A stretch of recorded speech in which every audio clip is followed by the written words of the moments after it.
Hey, what's up, Shrinkkeepers, and welcome back to my channel. And in today's video, we are very honored to actually have Donna here with us to share with us, his journey. Because everybody has their own journey in terms of their carabiner setup. So today we have Donna here, and Donna will actually share with us how he actually started, his background, and what did he do in the last maybe 6 months. And then he will show us his new setup. So Donna, maybe you want to share with us how did it all start? Hi, Benny. My name is Donna. Thank you for having me. Yeah. I came into shrimp because I was keeping shrimp many years ago, but I didn't do well because there was lack of information. I see. So when they don't do well, I just give up, and then I move on to other hobbies. And then subsequently I keep some fish, and then when I moved to this new area, my new place, I actually wanted to try out shrimp again.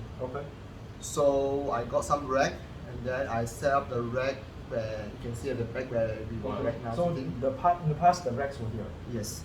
So I start with Neo Carabiner first. I see. To make sure that I still get the hang of getting the tank ready, the water correct for the tank. And then after that, I will tell myself it's time for me to try out carabiner again. But when I set it up, obviously the place is not air conditioned over here. This part of the house is a balcony. So I had to get a chiller to chill the water. And then the funny thing is that when I was setting up, I was trying to read up from the internet to make sure that I get the things right. And then that is where I chanced upon the article from Chinese Asia on Berried. Then I wanted to, because I want to do it right, I contacted you via the Facebook. And then Benny was asking me what my setup, right? I was sharing, I was using chiller, cycling a tank, hoping to get it right. There was no stream yet then, and that's it. So after that, I changed my whole plan. The rack is gone, as you can see. But what was one of the challenges, I think, that triggered you to want to change? Or because I remember you told me something about the chiller pipe keep coming out. What actually happened there? Now I was trying to use a chiller to chill multiple tanks. Now to do that, I have to use what we call the stainless steel pipe. And then to get the chilled water to pass through the steel pipe, I have to use the rubber hose. Now the rubber hose, when I use it, it was not very snug fit, so it came off. How many times did it come off? Twice. In the span of about 1 month, I got. Then what happened? I tried to salvage the situation. But at the same time, it actually kind of like mess up my whole cycling, because the chilled water, which is not the clean water, end up into the tank. So my whole cycling is all disrupted. I have to drain out all the water and redo everything again. So what alarmed me was that it could have happened when I'm not around. Actually, the first time it happened right in front of me. So I was able to stop it in time. The second time it happens, I was out. I was going to do my exercise. But my kids call me that the floor is flooding. So I have to run back. I have to change my plan and get back. So after that, I tell myself, what happened? Then I was asking you for advice. To tell me the hose, most part is the right hose. So I changed the hose. Then I even get those clamp onto the pipe to make sure it doesn't happen. That was one episode that made me feel that this is not what I want. At the same time, because the stainless steel pipe kind of like take up some space behind the tank. So I feel that can I do something whereby I don't have to use a chiller, I don't have to use stainless steel pipe. Right. And then I was trying to look around. Do I have a space at home in my place whereby I can put them in the air conditioned area, Right. so that I can do it with all the chiller and the stainless steel pipe.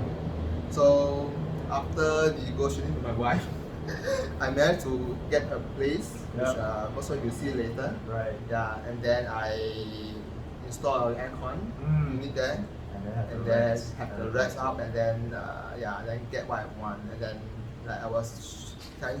But how long does it take from having that tanks over here and then all the way to having it cycled, the new setup? How long did this whole process take? Okay, my wife is saying that why not I do it right at the start. Right. Do exactly what I wish to have, and then so I decided to tear down the system. Yep. That was somewhere in near to the end of December. March. So it's about 4 or 5 months from there. Yes. Okay. So Donna, thanks for that background information. Can you now show us where your new setup is? Sure. Okay, Let's go. You see anything here? Are you showing me like tanks or what? What? Oh, that's where I hide my tanks. Oh wow. Wow. Oh. Awesome. So maybe Donna, maybe you want to walk me through some of these tanks and tell us, what are some of the things that you have been using and doing. Okay.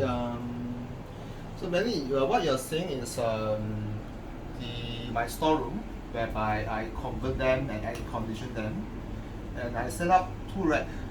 One is a 2-feet rack, and another is slightly bigger than a 3-feet rack.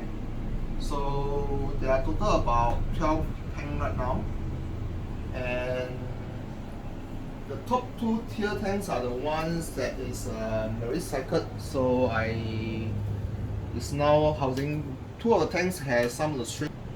Yeah, and then for the rest of the tank, I'm still waiting for deciding what else I want to add on to. Yeah. Right. Awesome. It looks good. And so what kind of system are you using? You using maybe you want to go in and help us walk us through your filtration. Well, I'm playing out with 2 different so-called filtration system here. This rack, you can see that they're all using the hang-on filter. Right. Yeah. So I just want to try out whether which one I eventually would like to prefer to use. So, some other racks are using, the tanks are using a mixture of sponge and hang filters, while some of them are just purely on the sponge filter. Right. Yeah. Okay. So I'm still on the part whereby I'm just trying to test out what setup fit me best. Yeah.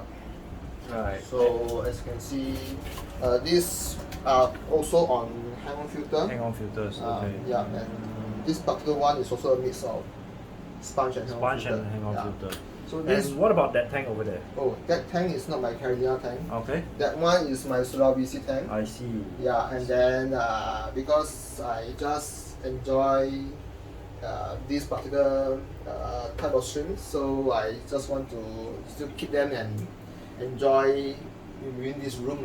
Yeah. Very good. So I can see that one of the streams are actually getting buried. Yep, that's what I was so excited that I was sharing with you. I messaged you about that.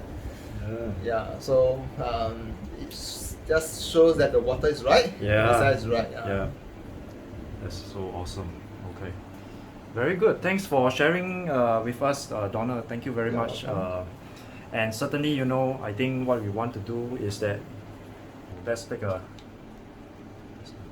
Yeah, I think what we really want to do moving forward is that we want to share as much of the experience from breeders to the rest of the community as well, so that everybody can actually get the right information to actually help the journey, make it easier or simpler for the breeders to actually start off right the first time and get to where they want.